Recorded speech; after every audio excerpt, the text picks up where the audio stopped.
She stood by the closet with a half-packed bag when I walked in, her voice casual, dismissive, almost rehearsed as she said, "It's just a trip."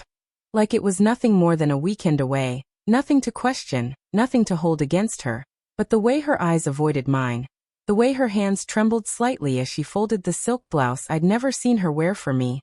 told me everything I needed to know. And though my chest ached with the weight of realization, though every part of me wanted to scream, demand, rage against the truth unraveling before me, instead I held still. I studied her like a stranger, and when she finally looked up as if daring me to stop her, I gave her nothing but 2 words, spoken with a calmness that chilled the air between us. "I know." And the way her face drained of color, the way her lips parted but no sound came out, told me those words struck harder than any accusation, because in them was the truth she thought she'd hidden, the proof that every secret text, every late-night call, every carefully constructed lie had already been seen, already been filed neatly in the folder I kept locked in my desk, labeled with the dates and times of her betrayal, the photos of her stolen glances at a man she once called her past but who had crept back into her present. And as she froze there clutching the blouse, she realized, I know wasn't just suspicion, it was certainty, it was finality, it was the end of us. And while she stammered, trying to summon excuses, I didn't argue, didn't demand, didn't give her the satisfaction of a fight, because the truth doesn't need volume.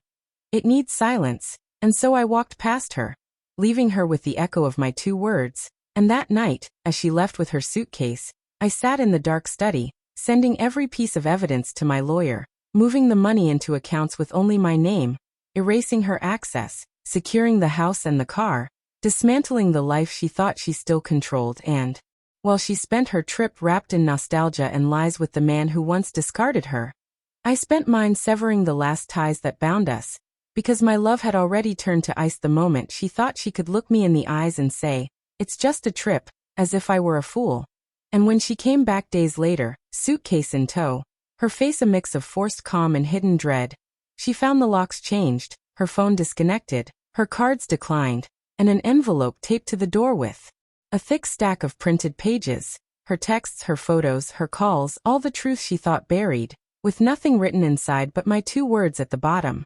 I know. And that was the moment the cold truth sank in, the moment her world collapsed, because she hadn't lost me in an argument, she hadn't been caught in a screaming match, she had been undone by quiet certainty, by the knowledge that I had seen her completely and chosen not to fight for her. And as she dropped the envelope, as tears streaked her face, as the neighbors watched her collapse onto the porch clutching the useless suitcase that had carried her betrayal,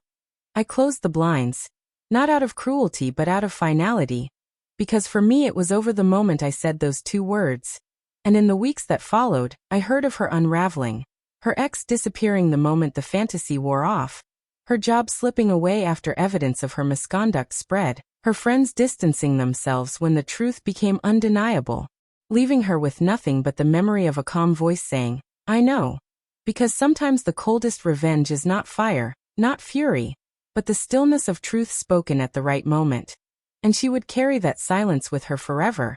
haunted not by what I yelled but by what I didn't, haunted by the way those 2 words proved it was the end before she even realized it herself. And that is the cold truth. Love may die with passion, but betrayal dies in silence, and silence lasts the longest.